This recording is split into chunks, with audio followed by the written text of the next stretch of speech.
जय श्री कृष्णा। इस वीडियो में आप जानेंगे पद्मनी एकादशी के बारे में कि पूजा मुहूर्त क्या है, यह व्रत कब उठाया जाएगा, हरिवासर कब है, पारण विधि क्या है, इस व्रत का महत्व क्या है और पूजन विधि तथा कथा क्या है।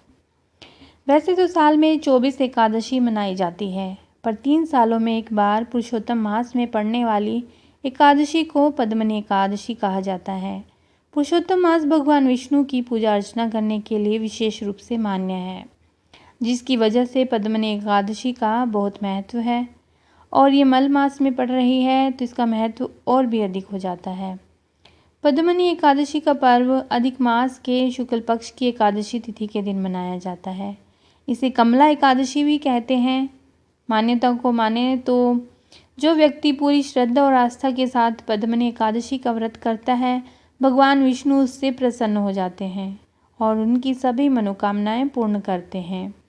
शास्त्रों में तो पद्मनी एकादशी के व्रत को बहुत ही असरकारक माना है।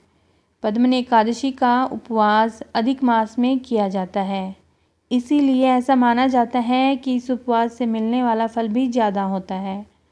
पौराणिक मान्यताओं के अनुसार भगवान विष्णु को एकादशी तिथि बहुत प्रिय है, इसीलिए ऐसा माना जाता है कि जो मनुष्य भगवान विष्णु की कृपा प्राप्त करना चाहता है, उसे पद्मनी एकादशी के दिन पूरी श्रद्धा और आस्था के साथ व्रत करना चाहिए। तो आइए जानते हैं शुभ मुहूर्त क्या है। पद्मनी एकादशी की तिथि आरंभ हो रही है 28 जुलाई को दोपहर को 2:51 पर और एकादशी तिथि समाप्त हो रही है 29 जुलाई को दोपहर को 1:05 पर। तो उदया तिथि के अनुसार 29 जुलाई को ही व्रत रखा जाएगा और हरिवासर का अंतिम क्षण है 29 जुलाई को ही शाम को 6:28 पर और द्वादशी तिथि समाप्त हो रही है 30 जुलाई को 10:34 पर। तो पारण का समय रहेगा 30 जुलाई को सुबह 6:08 तक। 6 बजे से लेकर आप 8:30 बजे तक अपना व्रत खोल सकते हैं। एकादशी तिथि में पारण का समय बहुत ही महत्वपूर्ण होता है, इसीलिए समय पर व्रत खोला जाना आवश्यक है। वशिष्ठ सिद्धांत के अनुसार अधिक महीना हिंदू कैलेंडर में एक अतिरिक्त चंद्र महीना होता है, जो हर 3 साल में एक बार आता है। यह विशेष अवधि पापों की क्षमा मांगने और मन, शरीर और यहाँ तक कि आत्मा की शुद्धि के लिए आदर्श है। पद्मनी एकादशी को लोकप्रिय रूप से कमला एकादशी कहा जाता है और ये पूरे भारत में उत्साह और उमंग के साथ मनाया जाता है। श्री हरि विष्णु को समर्पित यह पवित्र व्रत अपने व्रतकर्ता को सभी सांसारिक इच्छाओं की पूर्ति प्रदान करता है। पद्मनी एकादशी की महिमा को विभिन्न हिंदू धर्म ग्रंथों और पुराणों जैसे कि स्कंद पुराण में पढ़ा जा सकता है। भगवान कृष्ण ने धर्मराज युधिष्ठिर को इस एकादशी व्रत के अनुष्ठान और महत्व के बारे में भी बताया था। पद्मनी एकादशी सबसे पहले राजा कार्तवीर्य की रानी पद्मनी द्वारा मनाई गई थी और उनके समर्पण के कारण इस एकादशी का नाम उन्हीं के नाम पर रखा गया था। पद्मनी एकादशी के रीति रिवाज और अनुष्ठान वर्तमान और पिछले दोनों जन्मों के पापों को धोने के लिए किए जाते हैं और अंत में भगवान विष्णु के निवास वैकुंठ में जगह पाने के लिए किए जाते हैं। अनुष्ठान इस प्रकार से हैं।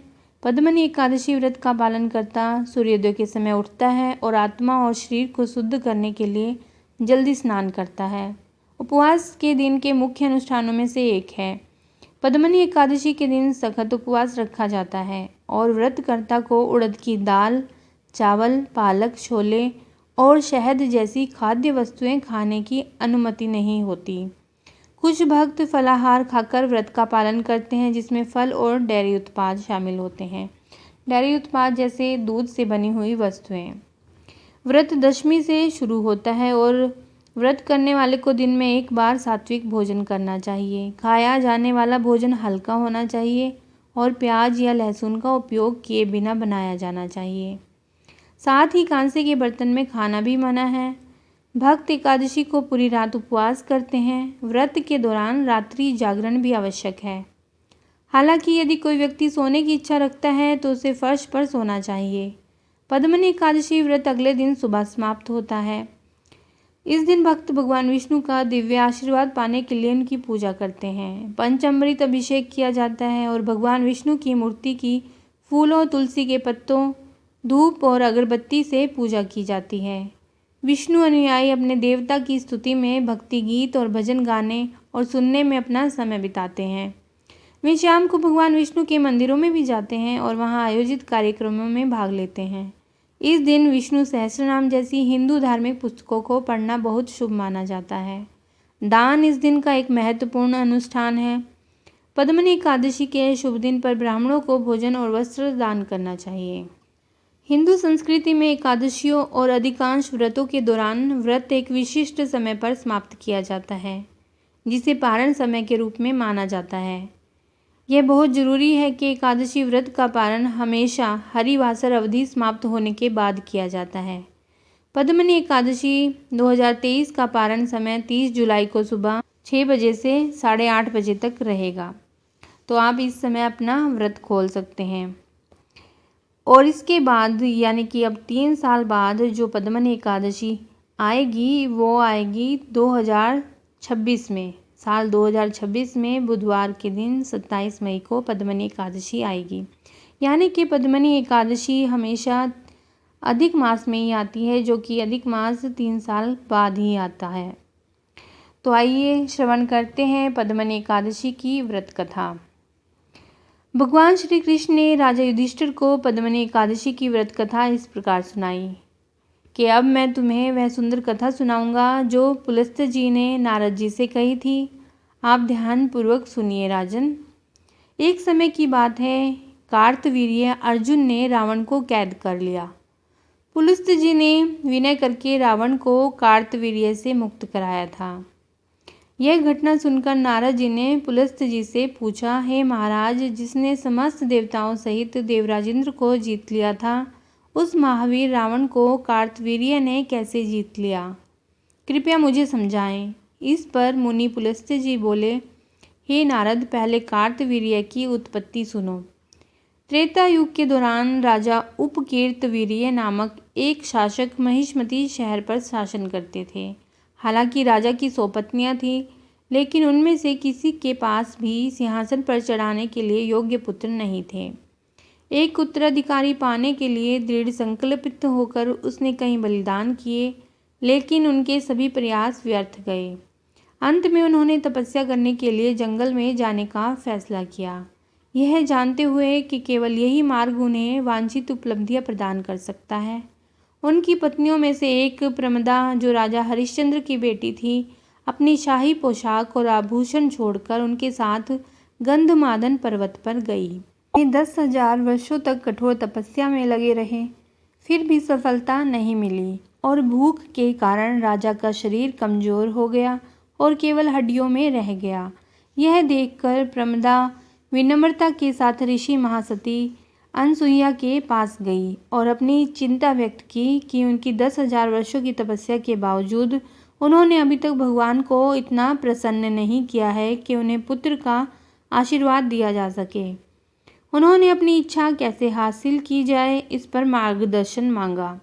अनुसुईया ने बताया कि हर 32 महीने के बाद आने वाले अधिक मास के दौरान 2 विशेष एकादशियां होती हैं।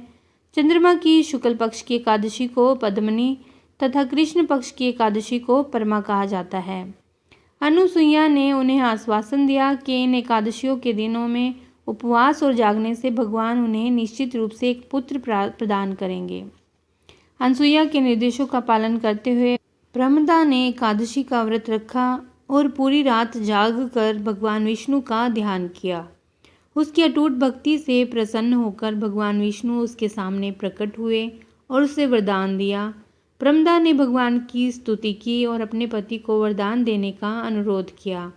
यह सुनकर भगवान विष्णु ने मलमास के पवित्र महीने के दौरान एकादशी व्रत और रात्रि जागरण के व्यवस्थित पालन पर प्रसन्नता व्यक्त करते हुए प्रमदा को संबोधित किया। उन्होंने राजा को प्रोत्साहित किया कि वह जो भी कुछ चाहे मांग ले, क्योंकि प्रमदा की भक्ति ने उन्हें प्रसन्न कर दिया था।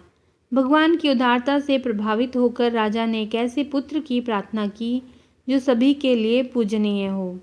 देवताओं, राक्षसों, मनुष्यों और स्वयं भगवान विष्णु को छोड़कर बाकी सभी चीज़ों के खिलाफ अजय हो अंतर्ध्यान हो गए और राजा और रानी अपने राज्य में लौट आए।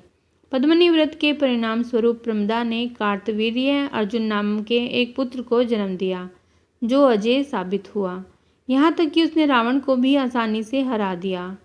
नारद जी से इतना कहकर पुलस्त्य मुनि जी वहाँ से चले गए। भगवान कृष्ण ने कहा, हे महाराज, मैंने आपको अधिक मास के शुक्ल पक्ष की एकादशी के व्रत के बारे में बताया है। जो मनुष्य इस व्रत को करता है वह विष्णु लोक को जाता है। तो यह थी कथा शुक्ल पक्ष की एकादशी की, जो कि अधिक मास में ही आती है।